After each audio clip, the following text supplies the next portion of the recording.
So I thought I'd start telling people some stories about some of the funny things that happen when I'm at work. Um, Believe it or not, I'm actually a security guard. I know I'm knocking on to be a female security guard, but the thing is, I've worked in offices for most of my life. I always hated it. I felt like a caged tiger. I fell into security by accident. I won't bore you with that, but I've loved it ever since. So one of the jobs that I do is I'm a bouncer at a pub. So I'm going to tell you some funny stories about that. So my top story is when a woman took a poo next to me at the pub. We were at a pub. I won't tell you the location actually.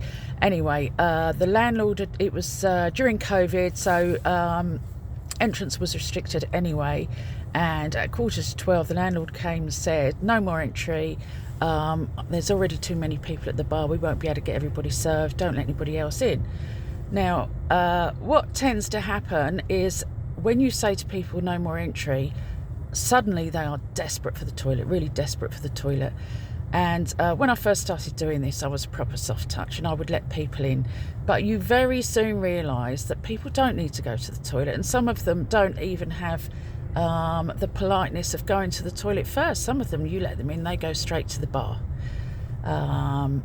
People are a proper pain in the arse sometimes, as you probably know.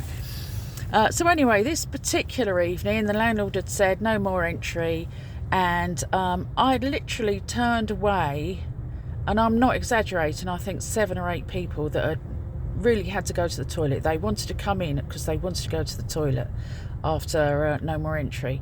And then this couple turned up. It was an older couple, believe it or not, probably late 60s, early 70s. And the lady was pissed as a fart, so we wouldn't have let her in anyway.